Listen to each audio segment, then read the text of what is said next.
Ha salido del nada, las diapositivas son de que usé para medicina interna y para semiología el año pasado, pero he tratado también de agregarle algunas cositas, en especial de las diapositivas de ustedes, de los doctores de Romero y del Carmen. No sé si el Carmen les sigue enseñando, pero recuerdo que por lo menos la primera parte del estado de conciencia sí, él hacía bastante énfasis y bueno. Un disclaimer, el examen de neuro de Carrión, yo creo que es el más difícil de todas las sedes, sí, y también dentro de los capítulos que hay en Semio, ¿ya? Así que, más que nada por el hecho de que el doctor Romero le gusta poner muchos casos clínicos, ya bastantes casos clínicos, no es tanto de serlo directo. Y bueno, es parecido a medicina interna, se podría decir. Así que les recomendaría banquear bastante. Con ChatGPT, por ejemplo, pueden meter todos sus apuntes, las diapositivas y decir, hazme caso clínico de tal síndrome, ¿no? Síndrome meningio, hazme caso clínico de ACV, de hemorragia intracerebral, etcétera. O sea, yo les recomendaría bastante que practiquen casos clínicos. ¿Ya? No van a ver casi nada de preguntas directas, ¿no? Y bueno, ahí les voy a hacer y haciendo énfasis en lo que vayamos hablando. No sé si es que ya tuvieron su examen práctico, pero esto les va a servir muchísimo si es que ya lo van a tener. Y es en neurología, el primer capítulo, lo primero que tienen que hacer y evaluar cuando están ante un paciente es obviamente el estado de conciencia. ¿No? El estado de conciencia. En los que han hecho borde conmigo ya les he hecho este pequeño repaso, pero no está de más pues repetirlo, ¿no? Básicamente, cuando vemos el estado de conciencia, esto se divide en dos grandes grupos. Cuando vemos el nivel de conciencia y el contenido de la conciencia. El nivel de conciencia es el que va a decir si estamos despiertos o no, o si estamos en coma. Y va a depender de una estructura neuroanatómica llamada el SARA, el Sistema Activador Reticular Ascendente, que se encuentra en el tronco encefálico. Pregunta de examen y que lo que le encanta preguntar al doctor del Carmen.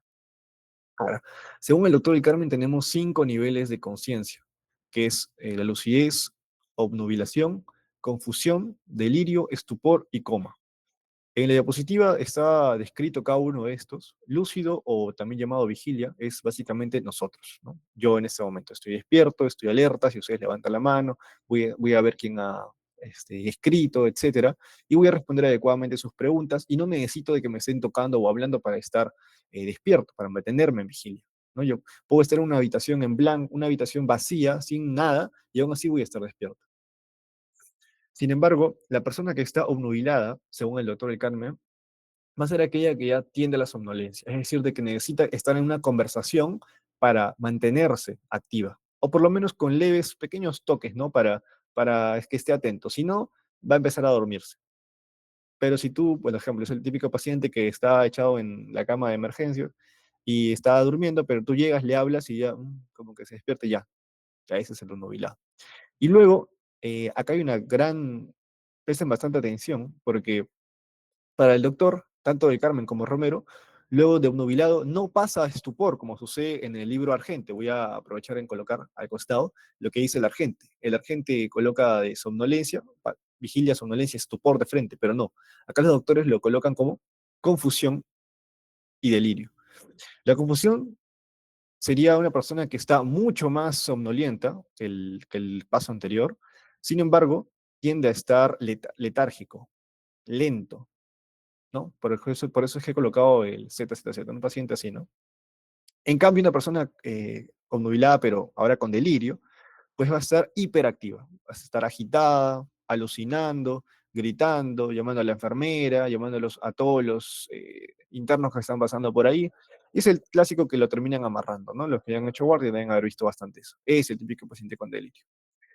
Y bueno, el siguiente nivel sería el estuporoso, ¿no? Aquel paciente que ya definitivamente no se mantiene despierto para nada, ¿no? Entonces uno tiene que únicamente despertarlo mediante estímulos dolorosos, ¿no? Y los estímulos dolorosos son aquellos que están en su diapositiva, puede ser en la porción supraciliar, puede ser en la yema de los dedos aplastándolos con un lapicero, o también en el esternón, o también en las glándulas, en las horquillas, glándulas mamarias, ese fue el nombre, los pezones, están los pezones, ¿no? Sin embargo, el doctor pues menciona de que no se debería hacer acá, ¿no? Por riesgo de lesionarlo. Pero en fin, la cosa es que necesitan estímulo muy doloroso para poder despertarse en mantener la conversación. O sea, de que por más que yo lo toque, lo mueva, lo sacuda, no se va a despertar. únicamente tengo que estar manteniéndole, haciendo este estímulo doloroso y me va a responder ahí recién. Entonces le digo, señor, ¿cómo se llama? Señor, ¿sabe qué fecha es hoy? Señor, ¿qué le sucedió? Ah, ya me responde. Pero apenas dejo de presionarle la yema de los dedos, se queda dormido. Así, automáticamente. Esa sería la persona estuporosa.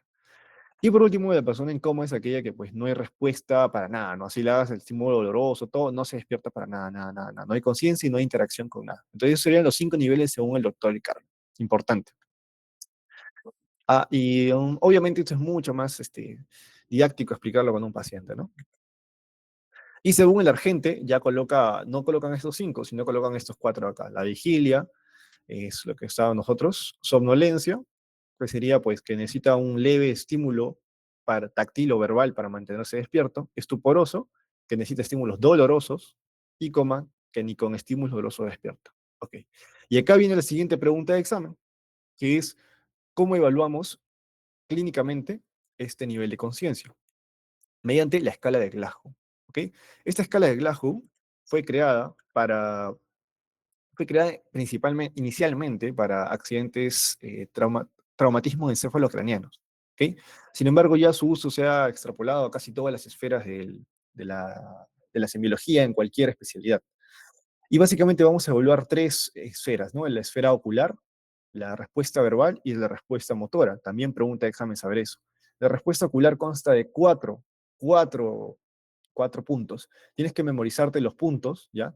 Y todo esto de acá, porque los casos clínicos que colocan van a ser de esta manera. Mira, te van a colocar un típico paciente, ¿no? De 27 años, por ejemplo, previamente sano, que es extraído por bomberos tras sufrir un accidente de motocicleta, llegó sin casco. El paciente no abre los ojos espontáneamente. Al estímulo doloroso supraorbitario abre los ojos brevemente, pero no fija la mirada. Cuando se le habla fuerte, emite sonidos incomprensibles, sin palabras formadas. Ante el estímulo doloroso en la región estelar, retira la mano del examinador. ¿Cuánto es la escala de Glasgow? Ya, algo así viene el examen. Entonces, por eso es importante que sí o sí te memorices pues todo esto de acá, ¿no? Es bien fácil, con 5 ejercicios ya te lo memorizas, pero en fin. Ocular. Eh, ¿Te acuerdas? Porque cuatro ojos, ¿no? A todas las personas que usan lentes se le dice 4 ojos, entonces te acuerdas, ah, ya. La escala ocular es 4 puntos. La escala verbal sería los 5 puntos, y la escala motora 6. Ahora, algo importante acá, allá, de que el mínimo, esta es una pregunta también de examen que viene incluso en residentado y de salud, el mínimo puntaje en una escala de Glasgow sería de 3 puntos, mientras que la máxima sería de 15, obviamente. Pero hay algunas personas que marcan 0 puntos, 0 es la mínima, pero eso es falso, porque el mínimo puntaje en cada escala es un puntito, ¿no? Por ejemplo, persona ocular, 4 puntos espontánea, 3 que responde a la orden verbal, ¿no? 2 al estímulo grosso y un punto cuando, a pesar de que le estoy presionando el esternón, no me abre los ojos. En la escala verbal es yo en este momento, ¿no? Orientando y conversando. Yo, 5 puntos. Que puede, imagínense que yo esté hablando con las frases completas, como estoy en este momento, pero estoy hablando tonterías, estoy hablando incoherencias, pero mi habla es fluida. En ese caso sería 4 puntos, ¿no? Por ejemplo, que estoy ahorita explicando neurología y de la nada me paso a decir que con el doctor Romero una vez tomé desayuno y sabía bien rico ese sándwich de la puerta 5, el chicharrón, pan con chicharrón, y ahí vuelvo a explicar la escala de Glasgow y así, o sea, como que salto de tema en tema. Entonces, estoy hablando, sí, correcto, también con palabras, con frases gramaticalmente bien escritas y, bueno, pronunciadas, pero estoy pues hablando en coherencia. Las 3 ya serían pues palabras inapropiadas, ¿no? Que sean pues o bien frases mal articuladas, o pues simplemente lisuras o cosas ya totalmente fuera de contexto, pero no como el caso anterior, ¿no? Y 2 sería pues sonidos incomprensibles, ¿no? Como que le empiezas a hablar y te dicen cosas así, ¿no? 2 puntitos. Y último, que a pesar de que le haces el estímulo doloroso, no hay ninguna respuesta, ¿no? Y por último, en 6 puntos, en la motora, el máximo es cuando yo le digo pues, que levante la mano el paciente, y lo hace, correcto, obedece la orden verbal, 6 puntitos, que a pesar de que le digo que levante la mano, no lo hace, pero le hago o sea, no lo hace, quizás porque está, no sé, con los ojos cerrados o porque no me responde, pero le hago el estímulo en el esternón, por ejemplo, y su mano la acerca al esternón y me la intenta sacar, ¿no? Me intenta sacar, ese sería un 5 puntos. A pesar de que no me hace caso que yo le levante la mano, él sí, ante el dolor, me la quita, ¿no? 4 puntos, acá siempre hay una confusión entre estos dos, porque cuándo es una retirada y flexión de 4 puntos de la escala de Glasgow y cuándo es 5 puntos de la escala de Glasgow. Y bueno, la diferencia es de que en 5, como dice su nombre, lo localiza exactamente, ¿no? Si tú le agarras el pie, pues va a intentar ir hacia el pie y quitarte la mano. Si tú le agarras en el meñique, va a intentar quitarte la mano del meñique, etcétera. En cambio, la 4 va a intentar, como sea, quizás flexionar sus codos, pero no va a ir hacia el lugar original, ¿no? Sino simplemente lo va a flexionar y ya. Y ya, pues, el 3 y el 2 es mucho más fácil de reconocer, y eso es una pregunta de examen que tienen que conocer, que es, la 3 es llamada la rigidez de decorticación, y los 2 puntos es la rigidez de descerebración, que es una extensión anormal. Flexión anormal, decorticación, extensión anormal, descerebración. Y se ve de esta manera, ¿no? Quizás es muy difícil que lo hayan visto. En neurocirugía sí lo van a ver bastante. Si suben al octavo piso, ahí van a ver pacientes así bien, bien mal. O bueno, creo que más en emergencias, porque ya no suben ya. Y ya, básicamente sucede porque nosotros en el control postural, acá, primero en decorticación, ya, am, los, los músculos flexores están a cargo del núcleo rojo, ¿ok? A través del tracto rubroespinal. Y constantemente este núcleo rojo, cuando está activo, pues va a hacer que flexione, siempre esté flexionando, ¿ya? Mientras que el núcleo vestibular va a ser el antagonista, que va a hacer de que haga extensión. Y la corteza cerebral, nosotros impedimos de que este núcleo rojo actúe por su propia cuenta. Por eso es de que nosotros ahorita pues no estamos en flexión constantemente, ¿no? Sino que hacemos con nuestras manos lo que se nos pega la regalada gana, porque nuestra corteza cerebral está funcionando. Sin embargo, cuando hay una lesión en la corteza cerebral por encima del núcleo rojo, entonces ya no hay quien inhiba, ya mi lóbulo frontal ya no está inhibiendo ese núcleo rojo, y por lo tanto el tracto rubroespinal tiene ilimitada función, y por eso es que se flexiona constantemente. Entonces, ante el mínimo estímulo que yo le haga, doloroso en el esternón, donde sea, pum, va a flexionar y va a hacer esta postura de flexión, ¿no? Triple flexión, porque es brazo, codo, muñeca y dedos. En cambio, cuando tenemos la postura de descerebración, esta ya es mucho más grave. ¿Por qué? Porque la lesión está por debajo del núcleo rojo. Otra pregunta de examen, anoten. Y como está debajo del núcleo rojo, entonces, a pesar de que cuando yo quiera, o sea, el núcleo rojo ya no va a poder flexionar, y por lo tanto, ¿quién va a predominar? El núcleo vestibular, a través del tracto vestibuloespinal, que es extensor. Y por eso es que ante el mínimo estímulo, el paciente extiende. Esa es la pregunta de examen, ¿ya?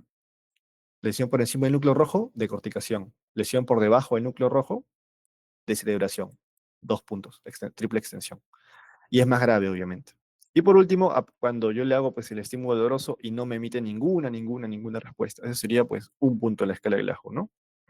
Y acá viene otra cosita importante que van a aprender en la práctica. ¿Qué sucede si viene un paciente con un infarto cerebral en el lado izquierdo y no puede movilizar el lado derecho? Y yo le pido que levante la mano derecha, ¿no? El infarto está en el lado izquierdo, no mueve la mano derecha, no puede levantar el brazo derecho. Pero yo le pido que levante la mano derecha y no lo hace. ¿Ustedes cuánto le colocarían en la escala de Glasgow a ese paciente? Abro el debate, ¿ah? Para que escriban ahí. ¿Estaría bien evaluarle el Glasgow a ese paciente con infarto cerebral que no me quiere levantar la mano derecha? ¿Le pondría que ninguna respuesta, uno? ¿Alguien sabe? Y bueno, esa es una pregunta que le van a hacer los residentes o los asistentes, incluso sus doctores, en rotación, ¿ok? Un ratito, ya. Esa es una pregunta que les van a hacer a ustedes. ¿Le evaluarían el Glasgow o no? La respuesta es no.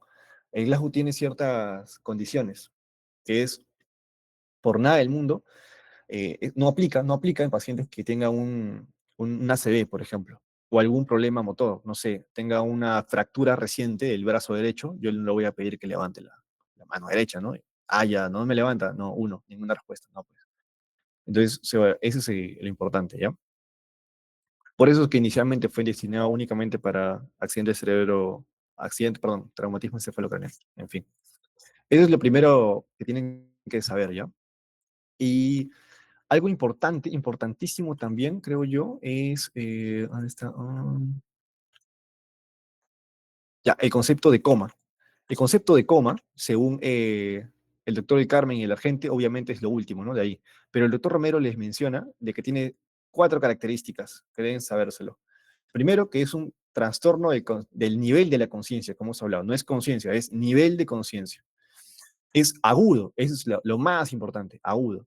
Puede tener múltiples causas, como pueden ser metabólicas, pueden ser estructurales, infecciosas, entre otras. Pero es una urgencia médica. Y ahora, ¿por qué es importante que esto de acá que es agudo? Porque cuando uno tiene coma, como dice acá en Neurologic Outcomes of Coma, el paciente va a ser normalmente por una lesión severa, ¿no? Puede ser anoxia o traumática, ¿ya? Y puede o no puede tener algunos reflejos del tronco encefálico. Pero de que el paciente salga del coma, va a ir a tres outcomes, como dice acá, ¿no? 3 salidas. O bien el paciente se recupera completamente, y significa de que puede quedar con algún déficit cognitivo, sensorial, motor, etcétera, o puede ir hacia dos otros estados, que es la muerte cerebral y el estado vegetativo persistente. Es importante esas dos definiciones porque muchos piensan que hablar de coma, hablar de muerte cerebral y hablar de estado vegetal es lo mismo, y no. Y es lo primero que deben aprender en su primera clase de neurología, ¿ya? Porque también les van a preguntar a sus familiares, cualquier persona en la calle te van a decir, oye, ¿está en coma? O mi paciente tiene, mi papá tiene muerte cerebral, o mi papá está en estado vegetal. O sea, entonces tú tienes que saber definir bien esos términos. Ahora, en coma, como dije, es la parte aguda nada más. Entonces, o bien se recupera o bien va a muerte cerebral. La muerte cerebral es cuando ya está afectado tanto la corteza cerebral y también el tronco encefálico. El tronco encefálico está totalmente ya abolido. No existen reflejos, por eso brainstem, no hay reflejos del tronco encefálico y también hay apnea. O sea que el tronco respiratorio, el protuberancia, el núcleo respiratorio ya está afectado. Por lo tanto, este paciente con muerte cerebral, si yo lo desconecto del ventilador, porque la mayoría de pacientes están en UCI, yo lo desconecto del ventilador, va a fallecer, porque no tiene el automatismo de poder respirar por su cuenta, ¿no? Ese núcleo respiratorio está afectado. A eso se conoce como muerte cerebral. ¿Ya? Es un outcome del coma, ¿no? Es un desenlace del coma agudo. Ahora, eh, o puede irse hacia el estado vegetal, aunque ya no se llama estado vegetal, sino se llama estado vegetativo persistente, que es un paciente que está despierto, awake, pero no despierto, perdón, pero no atento. Entonces, acá la corteza cerebral está afectada totalmente, ¿ya? Ya no hay interacción con el ambiente, para nada del mundo. Sin embargo, el tronco encefálico está relativamente intacto. Por eso, brainstem reflexes, los reflejos están intactos. Le haces el reflejo corneal, el reflejo, este, ¿cuál es el otro? El de los pares craneales, etcétera, y están normales. Y no tiene apnea, o sea que si yo lo saco del ventilador, pues va a poder respirar de manera normal, no hay apnea. Sin embargo, ya es por las puras, porque no va a vivir, sí, pero no va a interactuar con nada de su entorno, no te va a reconocer, no te va a hablar, no va a abrir los ojos, nada, nada, nada. Entonces, esa es la gran diferencia, que es un outcome del coma. ¿Ok? Es importante ya para la vida que conozcan eso de esas definiciones. Y el doctor también se los dice, miren, te dice que el coma es lo agudo, sin embargo, ya el estado vegetativo es fisiopatológicamente la ausencia de función neocortical. O sea, lo de acá, X, corteza cerebral. No hay corteza cerebral. Pero hay preservación del tronco encefálico. Preservación del tronco encefálico, lo que yo les decía, ¿no? Y por lo tanto, no hay apnea, mi núcleo respiratorio está todo bien, chévere. Es otra pregunta de examen que les van a hacer. Y bueno, lo demás ya es de relleno, ¿no? O sea, no es de relleno, pero es como que menos importante memorizarlo, ¿no? ¿Cuál sería la clínica? Un estado de inmovilidad silenciosa y aparente estado de alerta, los ciclos de dormir y despertar están presentes, bla, bla, bla. Pero eso es lo más importante que yo he resaltado de sus diapositivas. ¿Ya? Por ejemplo, si alguien todavía no asistió ni una clase, no prestó atención, esas son capturas de sus diapos, ¿ah? Por si acaso. Bueno, y ya si a alguien más le interesa un poquito más de neurología, acá está explicado cómo es que realmente diagnosticas ya la muerte cerebral, ¿no? Hay requisitos clínicos, si están presentes, hace lo que tienes que ver en la examinación neurológica completa, hacer algunos test con electroencefalograma, con la resonancia magnética, con el test del apnea, y bueno, finalmente se diagnostica la muerte cerebral. Esto es un poquito más de media interna, ¿no? Pero ahí si a alguien le interesa. Y bueno, en base a eso, acá están esas dos preguntas que podrían venir, ¿no? En la parte de evaluar el nivel de conciencia. Ojo, seguimos ahí, seguimos en el nivel de conciencia. Es lo que decía, ¿no? El paciente de 27 años tiene un accidente de moto, el estímulo doloroso ve brevemente los ojos, pero no fija la mirada, ¿no? Entonces estamos hablando de un ocular abre, pero al dolor, ¿no? O sea, tiene un 2 puntos de ahí. Ya es un. Cuando se habla fuerte, emite sonidos incomprensibles, sin palabras formadas. Y ante el estímulo doloroso en la región external, retira la mano del examinador. Ah, ya. Entonces estaríamos de emite sonidos incomprensibles, 2 puntos, y retira la mano del examinador completamente, sería 5 puntos. O sea, localiza el dolor donde está el examinador, ¿no? En cambio, si te hubiera dicho que el paciente le haces el estímulo, pero flexiona el codo, pero sin llegar al estímulo exacto, sería un 4 puntos. ¿Ya? Esa es la gran diferencia de ambos. Entonces sería en total 2 más 2, 4, más 5, 9, ¿no? 9 puntos de esclajo tendría este paciente de acá. Siguiente. Tras accidente de tránsito en Pasamayo, se trae mujer de 23 años a emergencias. No abre los ojos al estímulo doloroso. No emite ninguna respuesta de habla. Y ante el estímulo doloroso realiza una triple extensión. ¿Cuál era la triple extensión? ¿De corticación o de cerebración? Triple extensión de cerebración, ¿no? Es el más grave, 2 puntos. Entonces tiene, no responde al estímulo ocular, no al verbal, y de celebración sería 2 más 4 puntos de relajo, ¿no? Todavía no entra como coma. El coma, recuérdate que es con 3 puntos de relajo. Chicos, participen, ¿no? Si no, zafo. Ya, entonces tendríamos 9 de relajo acá en la primera y 4 en segunda. Entonces, así podría venir una pregunta tranquilamente de examen, ¿ya? Para esta parte de evaluar el nivel de conciencia. Ya. Importante porque este tipo de preguntas también vienen en exámenes nacionales, ¿ya? En el de salud y el ENAM, y el resultado pregunta así, igualito, bien, bien sencillo, solamente es memorizarte eso ahí, ¿ya? Así que es bueno que lo vayan conociendo. Y bueno, entonces, eso que hemos visto es el nivel de conciencia, que depende exclusivamente, netamente del tronco encefálico. Pero el segundo factor que evaluamos es el contenido de la conciencia. El contenido de la conciencia depende ya de la corteza cerebral, de los lóbulos frontales, temporales, parietales, occipitales. Y esto contiene a las funciones mentales superiores, que son 1, 2, 3, 4, 5, 6, 7, 8, 9, según el doctor Romero. ¿Okay? Si ven en otros libros, creo que colocan hasta 11 y otros creo que 7, pero según el doctor Romero son 9, entonces grábense las 9. Y estas son evaluadas, así como el nivel de conciencia era con la escala de Glasgow, en el contenido de la conciencia vamos a hacerlo con el Mini-Mental Test de Feulstein, ¿ya? Que evalúa estas 9 escalas eh, mediante un cuestionario de 30 preguntas que se le hace al paciente, entre preguntas y tests y pruebas. Entonces, esto lo pueden evaluar rápidamente con sus pacientes. Entonces, acá está copiado y pegado, pero lo pueden buscar en internet simplemente como el MMC, o el Mini-Mental Test, y sale ahí, ¿no? En la orientación en qué año estamos, en dónde estamos, fijación, le das palabras, cálculo de matemática, un librito, lenguaje, etcétera, etcétera, etcétera. Entonces, ese mini mental test evalúa el contenido de la conciencia. Ahora, dentro de estas 9 funciones, y la primera es justamente la conciencia, la que ya estamos hablando, e iniciamos con eso, ¿no? Conciencia, nivel de conciencia, contenido de la conciencia. Ya, pero está dentro, es una función mental superior. Entonces ya la vimos, ya la tratamos, listo, descartada. La segunda es la orientación, la atención y la memoria. Esta se evalúa, mira, lo más importante, o sea, yo he visto su diapositiva y al final lo más importante más que saber, pucha, que la memoria procedimental, memoria semántica, esas cosas, solamente interesa que lo tengas presente, ¿no? Y lo que está en el mini mental test. Pero lo que sí podrían preguntarte para un examen sería esto: lenguaje, la praxia y la gnosia. Eso sí van a preguntarte fijo qué es lo que es, ¿ya? Y por eso es que he tratado de hacer énfasis en esto. La primera función mental superior sería el lenguaje, bueno, la que vamos a hablar. Y esta tiene de siete partes que hay que evaluar.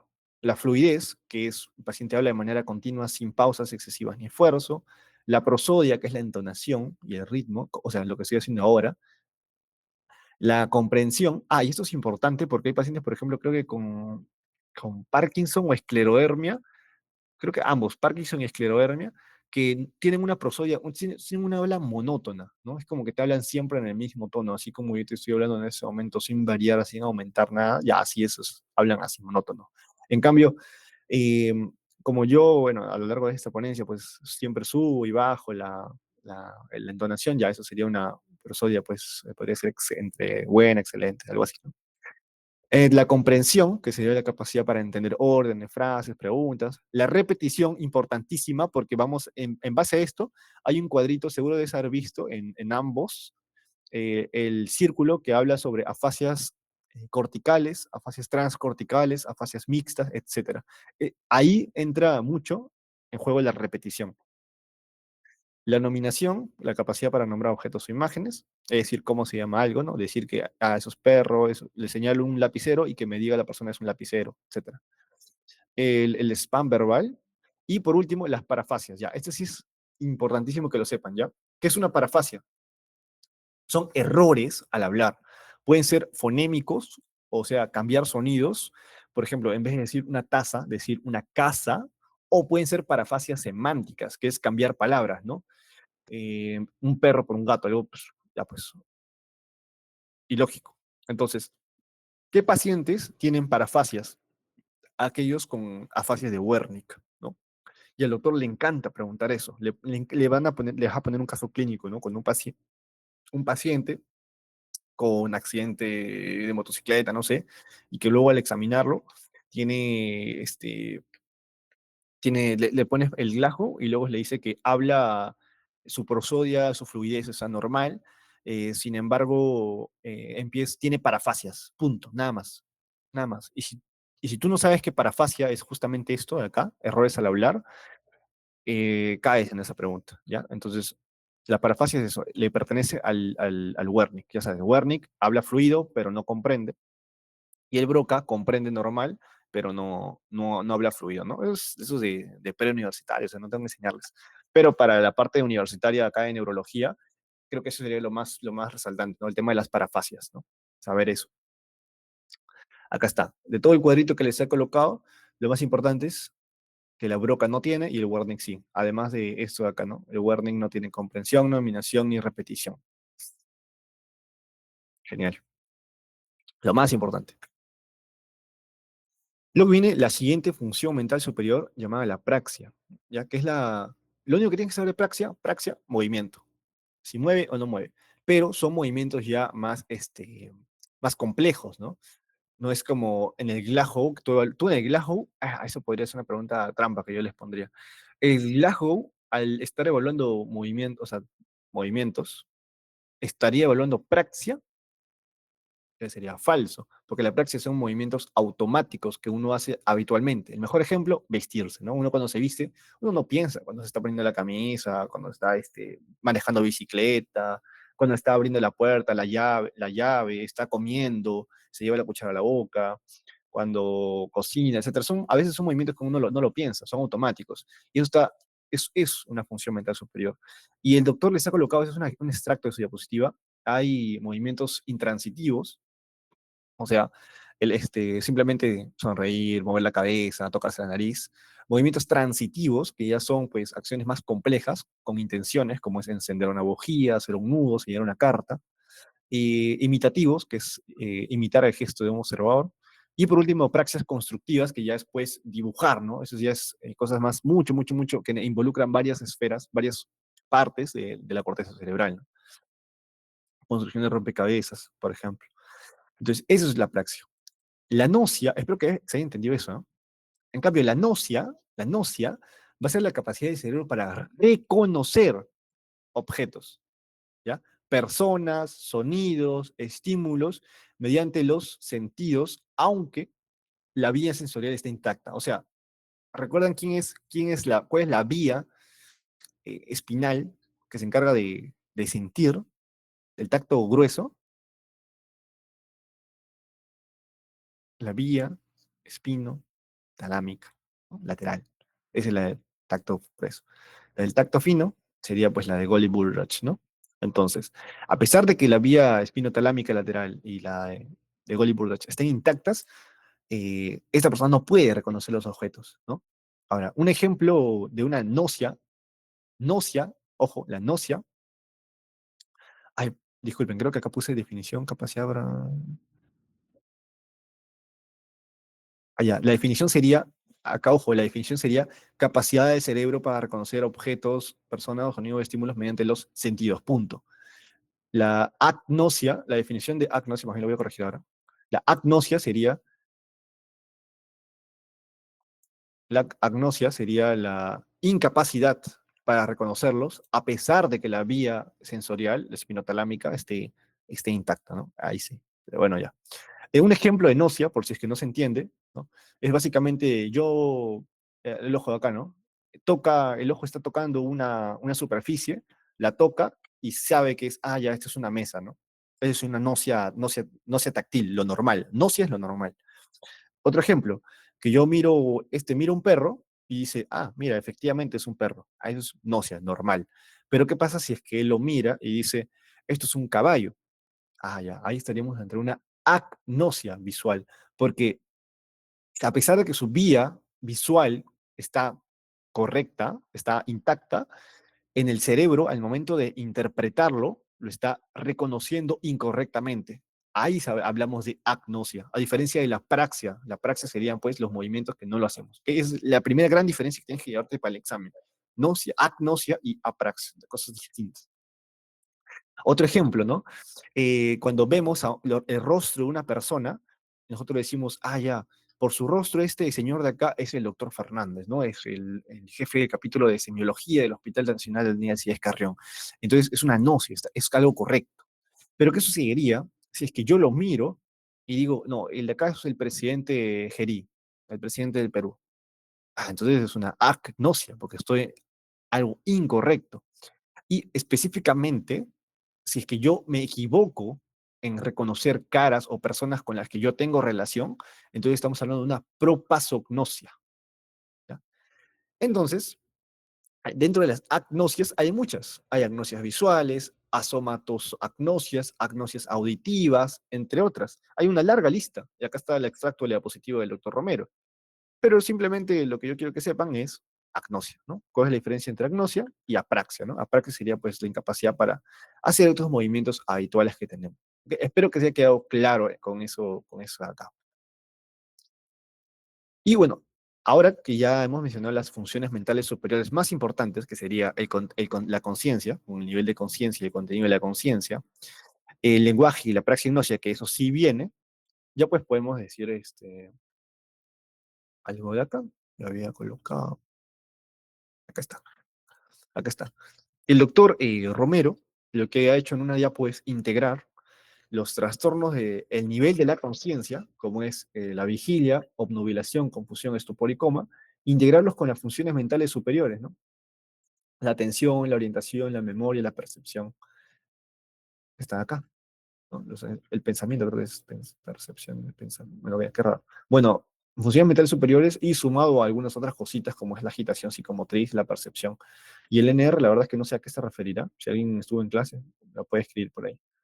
Y bueno, básicamente, miren cómo es lo que coloca la agitación psicomotriz, de que la confusión puede ser en una confusión hipoactiva o puede ser hiperactiva, ¿no? Que es lo que les mencionaba acá, en lo que le decía el doctor del Carmen, confusión hipoactiva o delirio hiperactivo, ¿no? Bueno, y el ECOMA obviamente tiene la ausencia de todas estas funciones mentales superiores y los otros detalles. Ya. Eso yo creo que es lo más importante que querían saber sobre esa primera clase de neurología, así en breve, así como en breve, ¿no? Eso sí o sí deben conocerlo.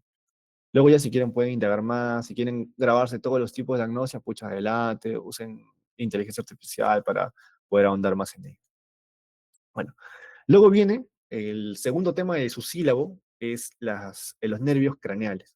¿Ya? Evaluar los nervios craneales. Porque recuerden, dentro del examen neurológico se evalúa lo primero, si el paciente está lúcido, orientado en tiempo, espacio y persona, ¿no? Y el GLAJU, o sea, el nivel de conciencia. Después evaluamos los pares craneales, según el doctor. Después evaluamos la parte motora, después la parte sensitiva, y después ya pues vamos al examen más dirigido, ¿no? Con algunas maniobras, con algunos tests para hallar el déficit exacto. Entonces, siguiendo el sílabo, vendrían las lesiones de los nervios craneales, que acá en este gráfico, en este cuadrito acá está bien resumido, lo pueden traducir si gustan, todo esto de acá. Sin embargo, el año pasado, yo con la AC22 y semiología me gasté explicando creo que 1 hora y media de nervios craneales y no vino ni una pregunta. Así que voy a dejarlo para el final. Si es que alcanza tiempo, pues ya lo hago. Pero si no, ya, como vamos a tener más sesiones, lo hago en esa ocasión. ¿Ya? Así que voy a dejarlo para el final.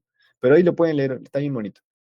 Le voy a pasar a otro, ya los síndromes, que es lo que le gusta, al doctor le encanta, eh, que son los síndromes, él toma en su examen, él te va a colocar el caso clínico y abajo te va a decir esto pertenece a un síndrome de hipertensión endocraniana, a un síndrome meningio, a un síndrome convulsivo, a un síndrome,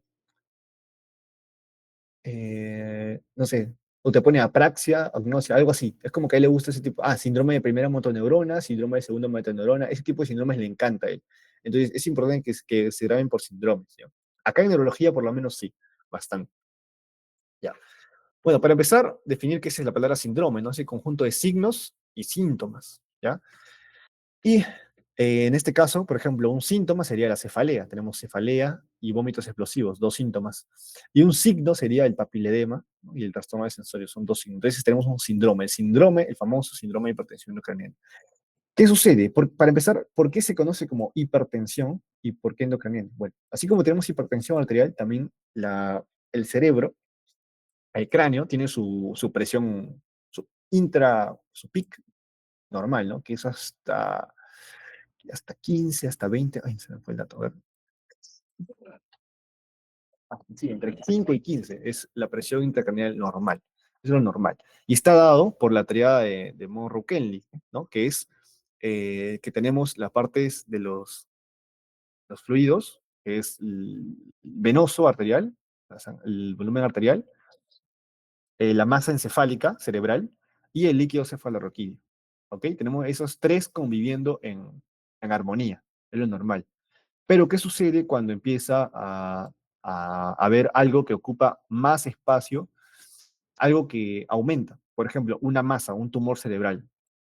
En ese caso, el tumor cerebral va a ocupar, va a poner en desequilibrio esta doctrina de Monroe-Kenley y entonces vamos a tener que disminuir alguno de estos elementos.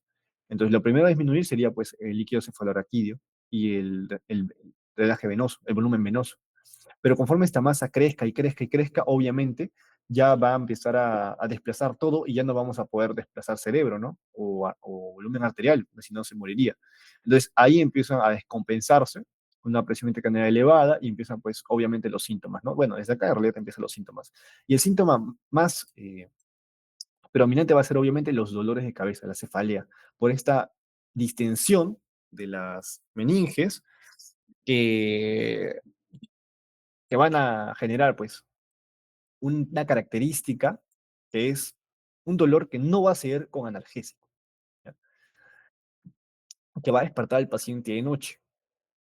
La mayoría te va a narrar que es un tipo opresivo y en toda la cabeza o lo craneano, o también a veces en la parte occipital, dependiendo en realidad de la locación del tumor, pero es o lo craneano en cualquier parte. Y un dato importantísimo que quiero que sepan es que es muy distinto, te va a describir el dolor muy distinto a cefaleas previas que haya tenido en su vida, no te va a decir de que no, o sea, tú le preguntas directamente, ¿y este dolor de cabeza que estás teniendo en este momento es similar a alguno en tu vida? No, no, no, es peor. Y eso va a suceder mucho en emergencias porque hay pacientes que te dicen que sufren de migrañas, ¿ya? Bastantes de migrañas. Y los internos dicen, pucha, ya, pues es un ataque migrañoso, ya, dándolo de alta a su casa, ya. Está bien. Y se va y pucha, fallece en su casa, porque tenía ahí una masa encefálica que estaba expandiéndose y generó luego un síndrome de herniación bucal y falleció el paciente. Entonces, es muy importante la anamnesis en la parte de la cefalea, ¿ya? Preguntar siempre si es que cede con el paracetamol, con el tramadol que toma, si es que lo despierta de noche, ese ya es un dato clave, ¿ah? Si te despierta, una cefalea que te despierta de noche, ya, ni hablar. Pero eso sumado al segundo signo, que es los vómitos explosivos, también llamados vómitos en escopeta, y que muchas veces no están precedidos de náuseas, a diferencia de unos vómitos, por ejemplo, por intoxicaciones o por una gastroenteritis aguda, o por o los vómitos de la émesis gravídica de las mujeres embarazadas. Entonces, esos vómitos son también un signo, una señal de alarma, ¿ya? Que hace sospechar de un síndrome de hipertensión intracraniana. Y tercera, para la triada de este síndrome, el papiledema, ¿no? En el fondo de ojo. Creo que ya deben haber llevado la parte de simulación en neuro y les han hecho ver, ¿no? El signo, que es el calibre de la arteria con la vena, es creo que 6-1, o 2, no, 2-1, ¿no? 2-1, no recuerdo mucho, pero bueno, en fin, ese es con un signo, ¿no? Que se tiene que ver en el papilema. Graben bien ahí en su diapo, no recuerdo dónde será lo más específico de esto. Ah, y ojo, si ya hicieron ECOE, no sé si ya hicieron, pero si todavía no hacen ECOE, esta es otra fija, ¿ya? Les van a decir que identifiquen el síndrome, o sea, les van a dar un caso de una meningitis tuberculosa y ustedes tienen que decir, ah, tiene síndrome de hipertensión endocraniana porque tiene cefalea intensa, vómitos explosivos y tiene papilema. Sí, yo estoy viendo papilema en el fondo de ojo, aunque no veas nada, tú solamente di que tiene papilema, ya. Esa es la fija para el ECOE. Y bueno, puede acompañarse o no el trastorno del sensorio, ¿no? Ahora, ¿por qué es importante esto? Porque miren, ¿qué factores van a hacer que me eleven la presión intracraneal? Lesiones ocupantes de espacio como son los tumores o hematomas epidurales, subdurales o abscesos cerebrales, edema cerebral post-PEX, ACVs hemorrágicos, isquémicos también puede generar tipo de edema, aumento de volumen sanguíneo intracraneal como los hematomas otra vez, y por último la hidrocefalia, ¿no? Que es la acumulación de líquido cefalorraquídeo por obstrucción o mala reabsorción, que les voy a hablar ya la siguiente clase. Pero, ¿por qué es importante? Porque estas cosas de acá son malignas, ¿no? O sea, tienen que ser tratadas inmediato. Entonces, si es que esto es maligno y yo llego a diagnosticar un síndrome de hipertensión endocrina en un paciente, incluso en un familiar, entonces literalmente le voy a salvar la vida solamente por identificarlo.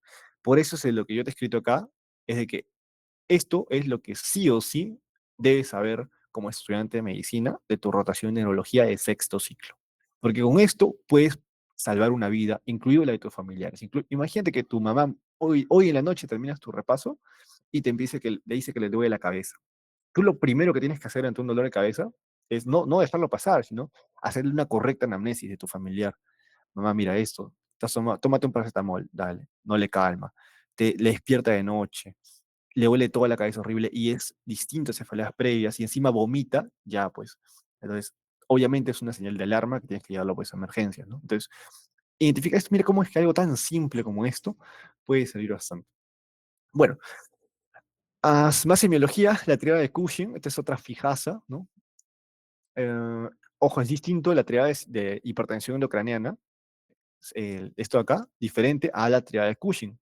Esta triada de Cushing es básicamente cuando aumenta la presión intracraneal, es como, es como que tú tengas un casco, ¿no? O sea, tu cerebro le pusieras tanta resistencia que las arterias carótidas que están llevando sangre y las arterias vertebrales que están llevando sangre a tu cerebro, a la masa, ya no pueden entrar porque el mismo cerebro está que empuja hacia estas arterias y no les permite. Por lo tanto, la perfunción cerebral va a bajar. Y al bajar la perfusión hay isquemia del tronco, ¿no? Eh, Esto va a activar un reflejo simpático masivo para mantener la perfusión. Y resultado de esto va a generarse hipertensión arterial, ¿no? Aumento de la PAM. Esa sería la primera de la teoría de Cushing, hipertensión arterial. Segundo, al yo tener presión arterial alta, entonces los varoreceptores del seno carotidio van a hacer un reflejo vagal compensatorio para bajar la presión.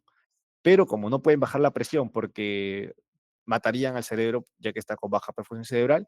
Lo único que hace este reflejo vagal es bajar la frecuencia cardíaca más al lado y empeora todo, pues, ¿no? Porque baja frecuencia cardíaca, menos gasto cardíaco, menos llega al cerebro. Entonces, bradicardia, segundo signo de la triada de Cushing. Y por último, ya hasta como hay tanta presión intracraneal, entonces empieza como esto que está acá, esta masa encefálica, empieza a empujar todo, pues, pero ya no tiene líquido cefalorquídeo, ya no tiene flujo, volumen venoso que botar, empieza a botar la sangre, ya no tiene más que botar, entonces, ¿qué crees que va a botar la masa? Va a botar al parénquima cerebral. Y el parénquima cerebral, acá vemos una imagen, al botar el parénquima cerebral, mira, va a empezar a herniarse. Esa es la palabra médica, hernia cerebral. Hernia significa una masa, un tejido que está saliendo por un agujero por donde no debería, ¿no? Que puede ser fisiológico o no. Entonces, en este caso, mira cómo es que está herniando, se está saliendo de las localizaciones anatómicas correctas y está dirigiéndose hacia dónde? Hacia el tronco encefálico, exactamente hacia el núcleo respiratorio, hacia la protuberancia, donde están los núcleos respiratorios. Por eso, ante una presión intracraneal extrema, yo comprimo el tronco, la pica aumenta y comprimo ese centro vulvar que me genera una respiración irregular o bradipa, ¿no? Entonces, ¿qué puede generar unas patrones irregulares como el Echenne-Stokes, el Biot o por último la apnea? Entonces, así se genera fisiopatológicamente la tríada de Cushing, que ustedes ya lo vieron ya de todas maneras en quinto ciclo y en integración, así que no había nada que decirles. Pero en fin, para recordarles, ¿no? Otra cosita importantísima y pregunta de examen también que le encanta al doctor Romero es esta. Mire cómo que neuroanatómicamente nosotros tenemos, justo por donde se está haciendo esta hernia cerebral, esta hernia uncal, para ser más específicos, eh, tenemos que justo ahí sale el tercer nervio craneal. ¿Y el tercer nervio craneal qué es? ¿Simpático o parasimpático? El núcleo del tercer par craneal es parasimpático. Entonces, yo al comprimir el tercer par, elimino el componente parasimpático. ¿Y qué va a predominar? El simpático. ¿Y el simpático qué hace en los ojos? ¿Miosis o midriasis? Midriasis. Pero en este caso sería una midriasis unilateral, al tercer par craneal que está afectando, ¿no? Si está afectando el de la derecha, mira, pum, el ojo de la derecha de este paciente, este paciente, este ojo es de este paciente, la derecha, pum, hace midriasis. Pero el otro ojo, como está normalito, nadie lo está aplastando, entonces no hace nada, se queda normal. A eso se conoce como anisocoria, ¿ya? Cuando tenemos las dos pupilas que están de manera, una dilatándose de manera distinta, ¿ya? Entonces, esta midriasis unilateral, si yo no alivio la presión intracraneal en este momento, lo que va a hacer es de que va a seguir herniándose y ya no va a afectar solo al ojo, sino va a llegar al bulbo, al centro respiratorio total y va a generar la muerte. Por eso es de que les dicen en su rotación de neuro y en emergencias, te van a decir cuando llega un paciente tequeado, o sea, con traumatismo encefalocraneano, te van a decir, ya, revísale tú, externo, alumno, revísale las pupilas, dilata, o sea, con la linternita, cada media hora o cada tantos minutos, porque lo que quiere el doctor que busques es este signo de anisocoria. Quiere ver de que la hemorragia intracerebral que tiene este paciente no, es, no esté llegando ya al tercer nervio craneal, porque cuando llega al tercer nervio craneal y da anisocoria, significa de que está a nada de comprimir la protuberancia, el núcleo respiratorio y morir el paciente. Entonces, por eso es de que te van a decir que le revises las pupilas, ¿ok? Espero que eso haya quedado claro. Y como dice abajo otra vez, literalmente eso es lo que sí o sí debes saber como estudiante de medicina de tu rotación de neuro. Y es con lo que podría salvar una vida, incluido la de tus familiares. Porque si a un momento, Dios no quiera, algún familiar tuyo cae por un accidente de tránsito y termina en emergencias, ¿tú crees que el interno va a estar al costado de tu familiar cada 20 minutos monitoreando las pupilas? Pues no va a tener tiempo para eso. Pero si tú estás ahí presente, como familiar puedes ir apoyando, ¿no? Y checándole las pupilas así. Si hay anisocoria, falta que avises al doctor. ¿Por qué? Porque obviamente esos tienen que entrar a neurocirugía de emergencia, ¿no? Son las indicaciones neuroquirúrgicas. Y bueno, tú te preguntarás, ¿y qué le van a hacer? ¿Qué le van a hacer? Bueno, le van a hacer, van a descomprimir, justamente como parte de la doctrina de Monroe Kenley, es de que está ocupándose espacio, entonces lo que vamos a hacer es descomprimir, pues. Si hay tanta, vamos a sacar, se le abre, se le hace una craneotomía y se le saca la sangre que esté comprimiendo ese espacio, ¿no? Y de esa manera se alivia la presión intracraneal. Algo muy rudimentario, pero así, esa es la forma, pues, de aliviar. ¿Sí? Espero que se entienda.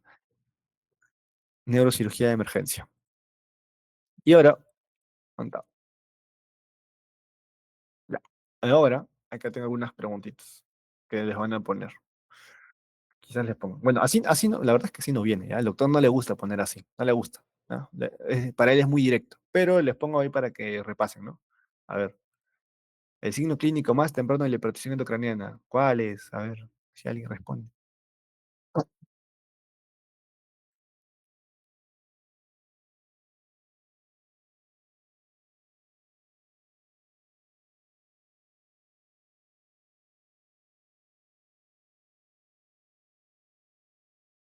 Bueno, obviamente, no creo que sea anisocoria, ¿no? Porque anisocoria es lo último, antes de ya estar a uno de fallecer. Lo primero que va a tener es la cefalea, ¿no? Bueno, no, ¿por qué dice matutina? No, yo no quise poner matutina. Cefalea nomás. Ya, cefalea. O sea, simplemente lo primero que tiene hipertensión endocrina, la cefalea. Y después ya papilema, bueno, anisocoria, papilema, ya serían los últimos, ¿no? Pero cefalea sería lo primero. La arteria de Cushing, ¿cuál sería?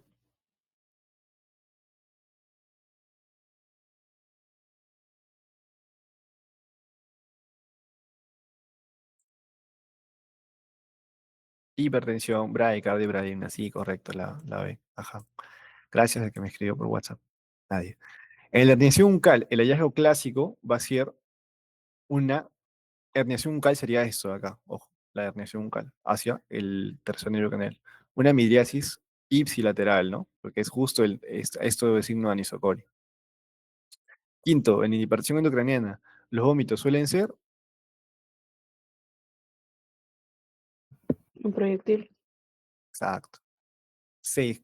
Y por último, entonces una pregunta del examen de salud del 2025, del que varios internos jalaron. ¿Cuáles son los sitios donde más se producen las herniaciones cerebrales?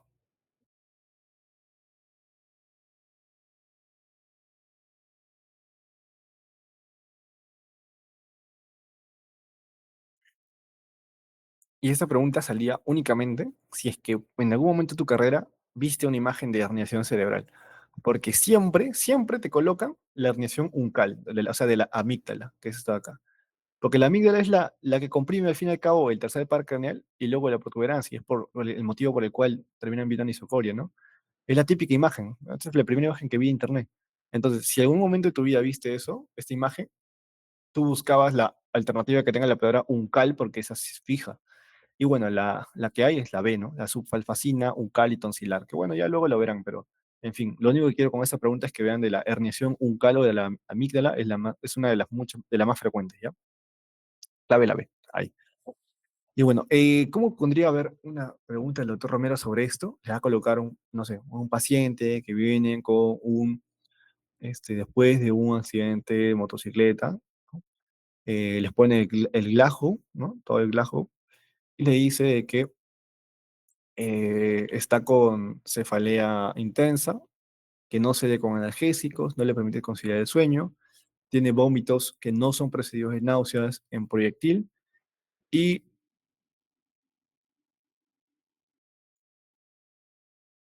te dice qué otro hallazgo necesitarías para confirmar un síndrome de hipertensión intracraniana.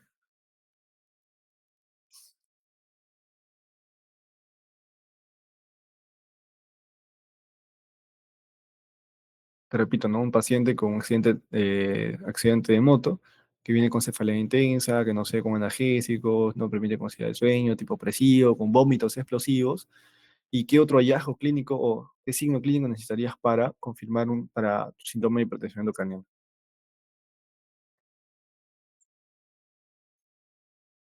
Papiledema, ¿no?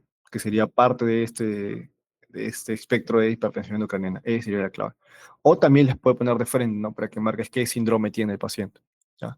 También te puede poner de frente un paciente con un tumor cerebral, ¿no? Con un tumor cerebral, lo mismo, y después te dice, todos estos síntomas acá, ¿qué síndrome presenta este paciente? Un síndrome de hipertensión endocrinal, ¿no? Y así. Esa fue la forma en la que él pregunta. Y acá también te puede colocar, ¿no? ¿Qué en riesgo de, cuál sería el hallazgo clínico que tendrías que buscar en un paciente con síndrome de hipertensión endocrinal para evitar de que fallezca? ¿Cuál es el criterio de emergencia, ¿no? La anisocoria, en fin. Ya, uno de estos síndromes, el síndrome de hipertensión ucraniana puede ser por muchos factores, ¿no? Como todo síndrome. Le estaba diciendo tumores, hematomas, ACVs, etcétera. Pero uno de los más importantes, creo yo, y que mañana de todas maneras un compañero de la 22 les va a explicar, son los vasculares, ¿ya?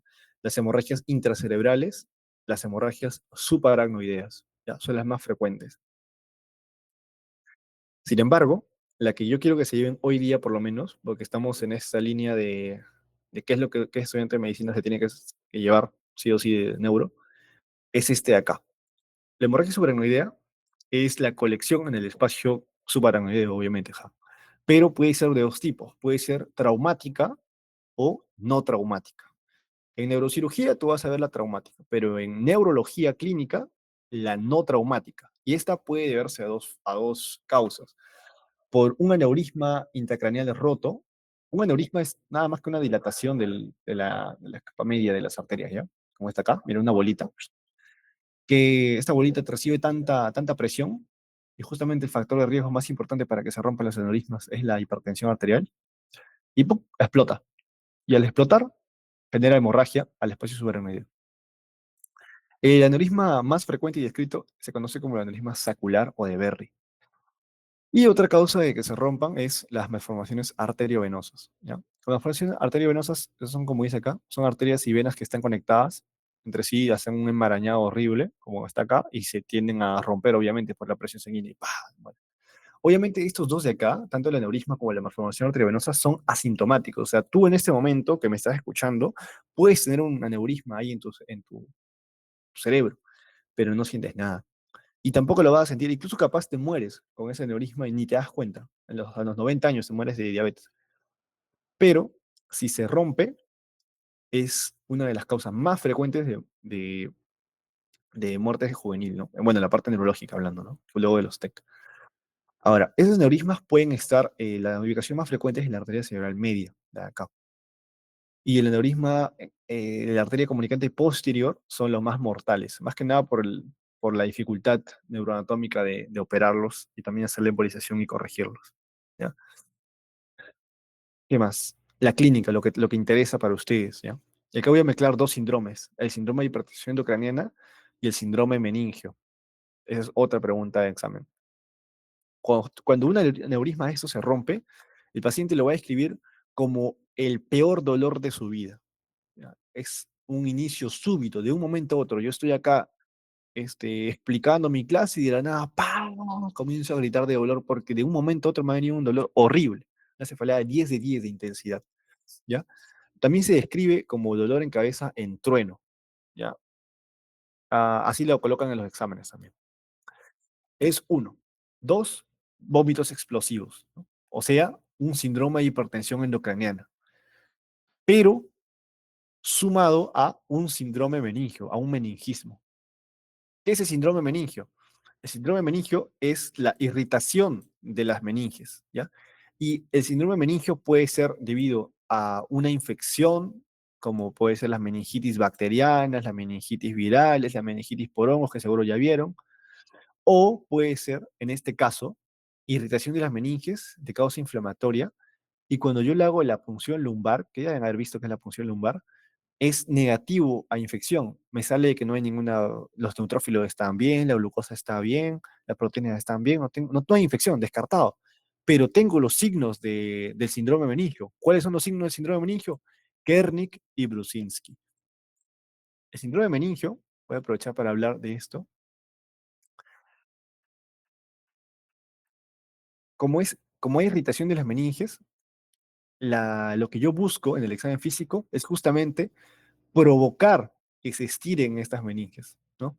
En el caso de Brunsis, de Kernick, por ejemplo, Kernick, lo que yo hago es elevar, flexionar la rodilla hacia la altura de la cadera en 90 grados cada uno, cadera 90, para que de esa manera se estire toda la columna vertebral y va a elicitar un dolor en la parte de la misma cadera o incluso hasta la cabeza, ¿ya? Otra forma de hacerlo es simplemente yo levanto, hago este mismo movimiento, pero el paciente lo que hace es levantar la cabeza, flexionar la cabeza, para evitar de que se siga estirando las meninges de acá. Ese es el síndrome de Kernick, con K de cadera, ¿ya? Kernick con K de cadera, así me lo memoricé yo, para cadera, así está. Para que veas de que lo que estás agarrando ahí es la cadera. En cambio, el Brusinski sería lo opuesto, pues, ¿no? Es cuando tú flexionas la cabeza y el paciente lo que hace es flexionar las piernas, ¿no? Las caderas, para evitar de que se estire toda esta parte meningia. Brusinski. Es pregunta de examen, diferenciar Kernig de Brusinski. Entonces, cuando yo tengo esto, yo le hago al paciente estas maniobras y efectivamente hacen la respuesta que está acá, yo digo que tiene un síndrome meningio, o sea, tiene Kernig-Brusinski positivo o rigidez de nuca. Es lo mismo, en los exámenes decir Kernig, decir Brunsinski es igual a decir rigidez de nuca, ¿ok? Ténganlo presente para exámenes. Entonces, el paciente va a tener también, aparte del síndrome de hipertensión endocrinina, va a tener un síndrome meningio, por eso, o también llamado meningismo. Pues esa es la otra forma en la que lo llama el doctor. Pero este síndrome meningio es negativo a la infección, o sea, no es una meningitis bacteriana, no es nada de eso. Ya ténganlo muy en cuenta. Entonces, esta triada de la ruptura del aneurisma me da, en conclusión, una clínica de hemorragia subarancoidea. Pregunta de examen y lo que no pueden fallar. ¿Cómo se va a presentar en un caso clínico? Viene acá. Como te dije, tú en este momento puedes tener un aneurisma y ni darte cuenta de nada, normalazo. Pero, ¿qué sucede? Llega a tus 33 años, de la nada, tienes una cefalea intensa al esfuerzo físico. Justo tosiste o justo fuiste al gimnasio y ¡pa! Tiene una cefalea de la nada. Casi inmediatamente pierde el sensorio cayendo al suelo. Acuérdate que parte del síndrome de hipertensión endocrina también era el trastorno del sensorio, ¿no? Al examen, presión 120/80, Glasgow de 8, no hay compromiso motor, como para empezar en una hemorragia intracerebral o un ACV, o un ictus isquémico. Pero mira, qué raro, tiene el paciente rigidez de nuca y el signo de Carnick positivo. O sea, tiene cefalea intensa, súbita, es un paciente joven que no debería estar teniendo esos tipos de dolores, y meningismo, ¿no? Faltaría los vómitos, no tiene vómitos, pero bueno, ya. Pero tiene esos dos síndromes. Entonces, con esa suma, nosotros pensamos en una hemorragia subaracnoidea. Paciente joven con esos dos síndromes. Mira otra acá.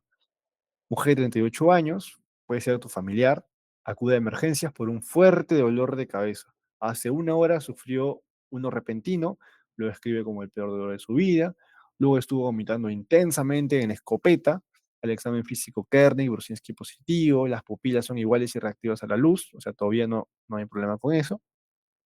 No signos de focalización, eso es importante.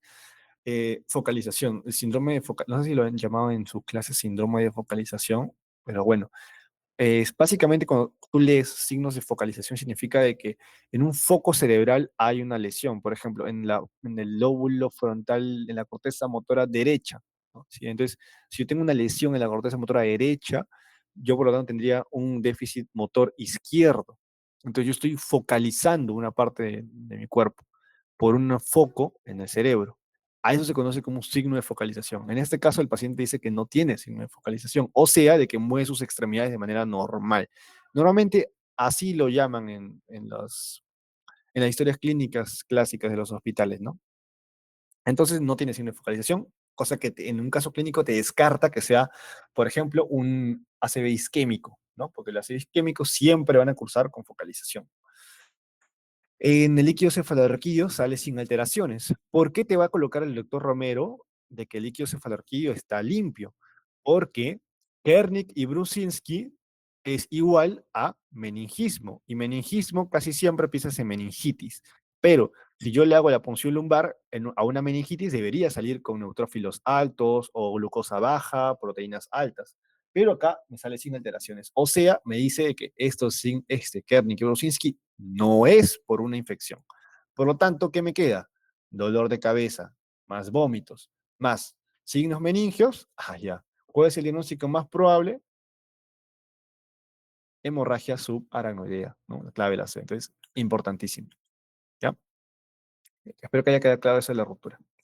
Y además otras literaturas también colocan síntomas adicionales dependiendo del vaso afectado. Por ejemplo, si es que se ha roto justo el aneurisma está en la comunicante anterior, me puede dar la clínica de arteria cerebral anterior, que mañana la vamos a ver.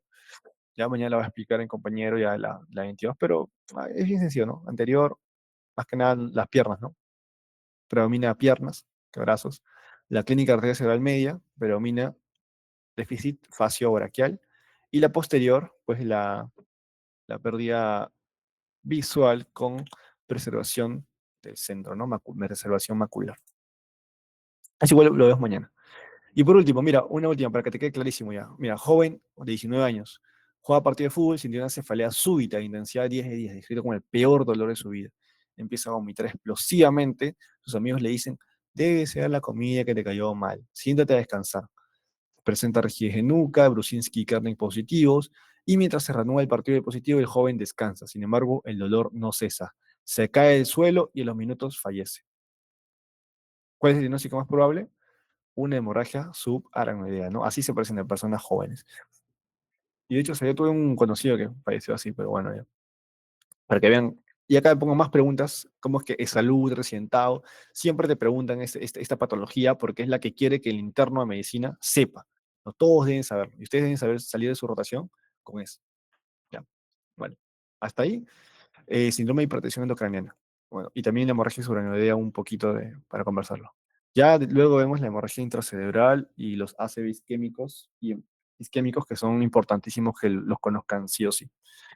Bueno, para ir ya, eso que les he hablado es un tipo de cefalea. Que cuando nosotros hablamos de cefaleas, para pasar al siguiente tema, las cefaleas pueden ser divididas en cefaleas primarias y cefaleas secundarias. Cefaleas primarias porque no hay algo estructural que esté afectando realmente, o sea, no es algo grave, ¿no? Ahí está la cefalea por la migraña, la cefalea tensional y la cefalea en racimos. Pero también tenemos cefaleas secundarias, que son aquellas que hay algo estructural afectando, que es justamente la que hablamos antes, la cefalea por hemorragia subaracnoidea, la cefalea por tumores, el síndrome de hipertensión ucraniana, etc. Esa es una cefalea secundaria. Dentro de las cefaleas primarias, la migraña es la más frecuente, que seguro muchos de ustedes deben tener. Es de carácter, pregunta de examen, unilateral, pulsátil, ¿no? Y punzante. Y el tiempo de ataque es de esta manera, no es como que viene, pa, y descansa, luego viene, pa, viene, bien, y se va, así, ¿no? Y es importante que tú diferencies una migraña de una cefalea de síndrome de hipertensión intracraniana, porque las migrañas eh, pueden estar acompañadas de ciertos síntomas, los que llamamos el aura. El aura es los síntomas que te dan antes de que te dé la migraña. Y justamente estos pueden ser escotomas centellantes, o sea, ver lucecitas y cosas negras que se te apagan, nuble la vista, que durante el ataque te dé fotofobia, o sea, eh, ¿cómo se llama? A la luz, rechazo a la luz, hay una palabra mejor, en fin, como que ese incomodidad hacia la luz, hacia el sonido, y tengas, importante, náuseas o vómitos. O sea, una migraña sí puede estar asociada a náuseas y vómitos, ¿ya? Durante el dolor de cabeza, o incluso como con aura. El aura es como que el previo a. Entonces, esos signos te tienen que hacer parar la cabeza ante un dolor de cabeza. Sin embargo, ¿cuál es la diferencia con el otro tipo de cefaleas? De que la migraña es unilateral y es punzante y pulsátil. En cambio, las cefaleas de acá, ¿te acuerdas que te dije eran súbitas, que eran holocranianas, ¿no? Holocranianas, acá está, holocranianas, y no se alivian con nada. En cambio, la migraña sí se alivia con analgésicos, en especial los triptanos, que eso ya lo va a hacer en media interna, ¿no? Los triptanos o los AINES incluso. Si son migrañas leves, AINES, paracetamol. Y también en la medida de evacuación, la medida de abortiva de una migraña es justamente eh, no ver nada, o sea, encerrarte en tu cuarto, en una habitación oscura, apagar las luces, desaparecer los sonidos de todo el ambiente y descansar, ¿no? Echarte a dormir. Y con eso el ataque de migraña disminuye bastante su intensidad. A diferencia de una cefalea por un síndrome de hipertensión endocraniana, que hacer esto no hace nada. De hecho, ni siquiera puedes conciliar el sueño, ¿no? Y bueno, la cefalea tensional hay que diferenciarla porque es bilateral, es bifrontal. Se siente como si estuvieran aplastándote con un martillo, ¿me acuerdan? Con un casco, es compresiva, también llamada en banda, o puede ser holocraniana, muy similar a las cefaleas por tumores, ¿no? La diferencia es de que acá las cefalea es constante, no es como ataques, como es la migraña, sino es todo el tiempo. Por eso este gráfico de acá es el gráfico del doctor del Carmen. Es todo el día sientes el dolor de cabeza, todo el día, ¿no? Pero es como que un poco que lo puedes soportar, ¿no? En cambio la migraña no, es como es un ataque, mira cómo es que el pico sube así, ¡pah! Arriba, no se puede.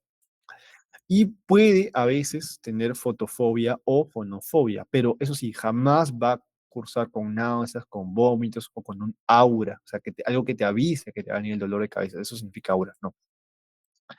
Y está asociado a contractura muscular o a sensibilidad craneal, ¿no? O sea, cuando justo tú le haces masajes ahí, sientes que está tensionado. Y está asociado mucho a las mujeres por el tema del estrés emocional. Y por último, las cefaleas en racimos, ¿no? Esto es importante porque cursa clínicamente, semiológicamente, con el síndrome de Horner, que es un dolor de cabeza más tosis, puede cursar con miosis, pero nunca con anhidrosis. Anhidrosis es o sea, que no puede lagrimear, ¿no? En este caso, el síndrome de Horner es un síndrome de Horner parcial, ¿no? Con tosis y miosis. Como dice acá, son síntomas autonómicos ipsilaterales al dolor de cabeza. También puede causar con lagrimeo o rinorrea.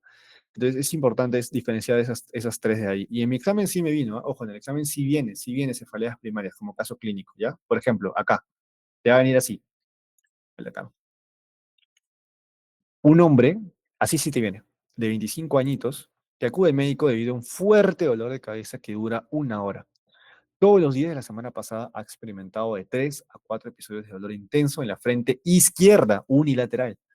Cada episodio dura alrededor de 30 a 45 minutos y el paciente informa que camina de un lado a otro sin descanso durante esos episodios. Los signos vitales son estables, hay lagrimeo y miosis tosis del ojo izquierdo. Ojo, hay lagrimeo, miosis y tosis. Además refiere que le moquea la nariz, o sea, rinorrea. El resto del examen físico no presenta nada destacable. ¿Cuál es el diagnóstico y cuáles de las siguientes opciones más probable que proporcione alivio agudo de los dolores de cabeza del paciente? Entonces, unilateral, al toque. Unilateral o migraña o en racimos. Y síntomas asociados. Hay síntomas autonómicos. Hay lagrimeo, miosis y tosis. Entonces, en ese caso, la única cefalea que cursa con síntomas autonómicos y síndrome de Horner parcial es la cefalea en racimos. Esa sería la respuesta, ¿no? Cefalea en racimos. Y la terapia, bueno, es la terapia de oxígeno, ¿no? La más adecuada según esta literatura. Otra, estudiante de medicina de 24 años, sometido a alto estrés. Acude al médico por cefaleas recurrentes. Los dolores de cabeza son unilaterales, pulsátiles y suelen ir precedidos de visión borrosa. Los síntomas duran entre 12 y 48 horas y solo se alivian recostándose en una habitación oscura. Tiene aproximadamente 4 dolores de cabeza al mes y ha faltado varios días a clases debido a los síntomas. El examen físico no muestra nada destacable y se les prescribe una terapia abortiva que actúa induciendo vasoconstricción cerebral. ¿Qué tipo de cefalea y qué fármaco le recetaron? Bueno, eso sería de media interna, ¿eh? Pero en fin, la cefalea sería entonces un paciente joven con cefalea unilateral, pulsátil, punzante, que va precedido, tiene un aura de visión borrosa, ¿no? Que es el famoso escotoma centellante que dice acá, el aura. Y bueno, no dice que tiene vómitos o náuseas, pero serían como unos síntomas que se podrían asociar, ¿no? Esto sería una migraña y el fármaco de elección que actúa con vasoconstricción cerebral, terapia abortiva, es el sumatriptán, que es un tipo de triptano. Eso, no, eso de la terapia no viene, no se preocupe. Solamente diagnostiquen qué tipo de cefalea primaria es, con eso basta. Siguiente. Una mujer de 28 años acude al médico debido a una historia de 4 dolores de cabeza, rigidez constante en el cuello, rigidez, contractura muscular. Él describe el dolor de cabeza como una presión constante, como una banda alrededor de mi cabeza. Esta sensación está acompañada de mayor sensibilidad a ruidos fuertes, o sea, fonofobia, y no tuvo aura, no tuvo náuseas, no vómitos, signos vitales normales. La, palpa- la palpación manual de los músculos pericraneales muestra dolor en el cuello y los hombros. Y el resto del examen físico, incluido el neurológico, está normal, ¿no? No hay anomalías. Le dicen cuál es el diagnóstico y el tratamiento a largo plazo como profilaxis de este paciente. Entonces, un dolor bilateral más, o sea, en banda, más sensibilidad craneal y contractura muscular, te hace pensar en una cefalea tensional, ¿no? Y el tratamiento serían pues los AINES, aspirina, paracetamol y la profilaxis con antidepresivos tricíclicos, topamainter. Pero en fin, entonces, en conclusión, lo que quiero que te lleves son los dolores, las cefaleas primarias, o sea, las que no son graves, ¿ya? Y diferenciarlas de las cefaleas secundarias que cursan con síndrome de hipertensión endocrinal, ¿ya? Importantísimo. Y miren, te parece una tontería, pero esto vino 3 preguntas en mi examen de senior y 3 preguntas también en mi examen de media interna. El doctor le gusta poner esto. Eso es del doctor El Carmen, así que si les pone algo, les va a poner eso seguro, ¿ya? Y bueno, ya he pasado como 1 hora y 15, ya ha pasado, así que para ir cerrando, ¿no? Voy a hablarles de las epilepsias, ¿ya? Las convulsiones, que son uno de los temas que a muchos les cuesta entender, a muchos, pero acá se lo he explicado bien, bien bonito, ¿ya? Para empezar, bueno, voy a dar un descanso voy a traer agua, así que un descanso de 5 minutos, 3 minutos en lo que subo y tomo agua, pero pueden ir leyendo lo que está acá escrito, ¿ya? Pero mejor les pongo el caso clínico, ¿ya? Vayan resolviendo esto de acá, para que vayan sufriendo un poco.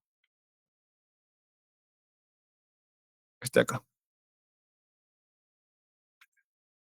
este. Este acá, voy resolviendo ese caso clínico y ponga su clave en lo que voy a traer mi agua.